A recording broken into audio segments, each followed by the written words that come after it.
Hi, so today we'll talk about profit maximization, just understanding what the quantities we need, what costs are in order to maximize our profits, because that is really the firm's goal, right? So we know from our introductory econ class that profit is calculated as revenue minus our cost, right? Revenue is how much, price times quantity, and then cost is how much our firm had to incur in order to get that product out. So that's revenue minus cost is our profit. But now we'll kind of go a little bit more advanced, talk a bit about where these numbers are derived, and when we really want to get into our theory, we have to talk about derivatives. We have to take our first order condition, which is the first derivative, in order to know exactly the quantity that we need for profit maximization. So looking at our first order condition, we have a dr dq minus dc dq. So that's really taking the derivative of our revenue minus taking the derivative of our cost, right? And when you're saying derivative of revenue, that's really the change in your revenue for an additional unit of something, right? So this is why we have our dr dq is the same thing as our marginal revenue, and dc dq is the same thing as our marginal cost, right? So marginal revenue again is like the change in revenue for an additional unit of output, and for marginal cost is our additional unit of additional costs that's incurring for an additional unit of output. So what we did is, in order to maximize our profits, maximize that function with respect to quantity, we have to set it equal to 0, right? We have to set the derivative equal to 0. Just like our basic calc, that's how it works. So dr dq is the same thing as mr, like I said. dc dq is the same thing as mc. So then we really just have, from here, we just have mr minus mc is equal to 0. And the most important thing to kind of get out of this video is that our optimal condition is when mr is equal to mc, right? Our optimal condition, meaning our profit is going to be maximized when mr is equal to mc. Firm will choose to optimize when marginal revenue is equal to marginal cost as a function of output, okay? But one thing to understand is, for a competitive firm, because in the future we'll talk about a monopoly, we'll talk about oligopolies, we'll talk about perfect competition. So in a perfect competition firm, in a competitive firm, we get the special case where our price is actually equal to our marginal revenue. So that is why they're called the price takers, okay? They take whatever price is given. And so when price is equal to marginal revenue, that also means that price is going to be equal to our marginal cost, right? Because it's just transitive property.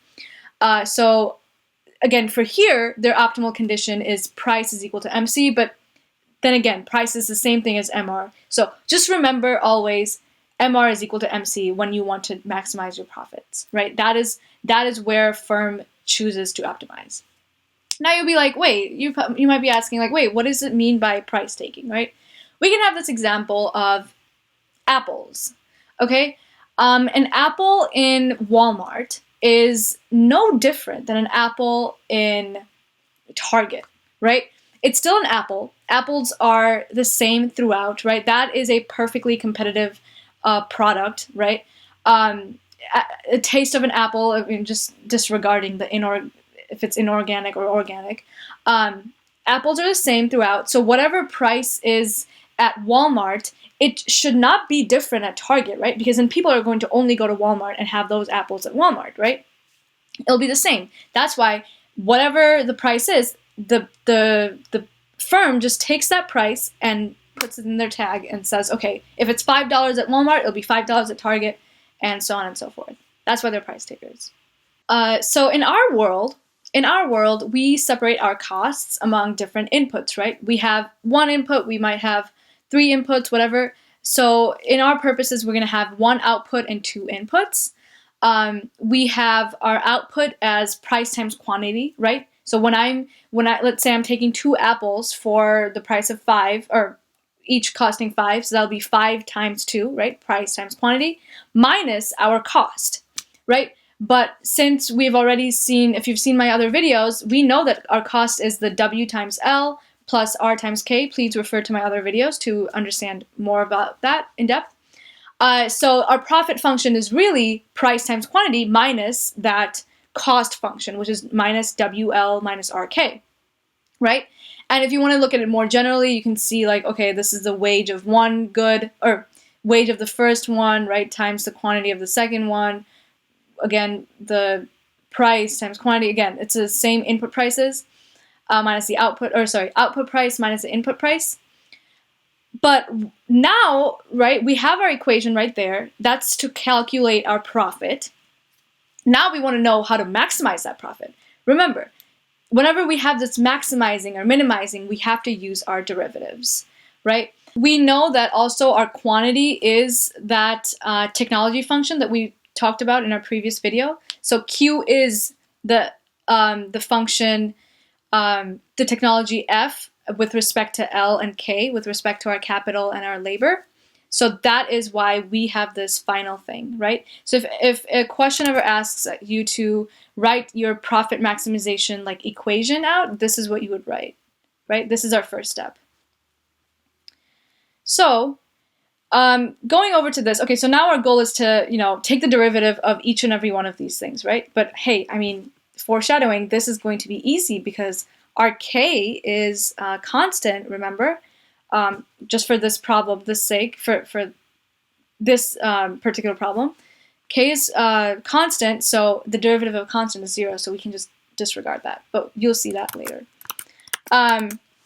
So now you might be asking, wait, how do I take the derivative of, this whole little blob, right? So then the question is, what is this benefit in terms of quantity to use another unit of labor or another unit of capital? See, that's the same theory as, what is the cost? What is the additional cost? What is the additional revenue for another unit of something, another unit of X? That is where our marginal product comes in, right? That benefit is your marginal product. That benefit is your how much more quantity that you can get by using another unit of labor or capital. So that's your marginal product. Marginal product with respect to L or marginal product with respect to K, right? So, short-run profit maximization problem. This is really important. If there's one thing that you would like to take away from this video, it's this, right? So we're looking at this. We have taking the derivative of this entire equation. We have P df dl minus W. df dl, again, like I said before, that is our marginal product. And so we have P MPL minus W. Take that W to the other side, and we will have P marginal product of labor is equal to W. So that P is like P times marginal product of labor, which is equal to our wage. So that is really, really important for your exams, for anything related to profit maximization. That'll really help you out with your problems. Here, the same theory with respect to L, we're going to do that with respect to K. We'll have P MPK is equal to W is equal to R. But now we're not using it, again, because it's a short-run problem. We don't really care. The derivative of a constant is going to be 0. That's why I crossed it out in red. So that is our first order condition. Okay, L is the value of labor needed to make P MPL equals W to hold with equality. So that is our equation. In the next video, we'll go over some practice problems to understand this further. Thank you.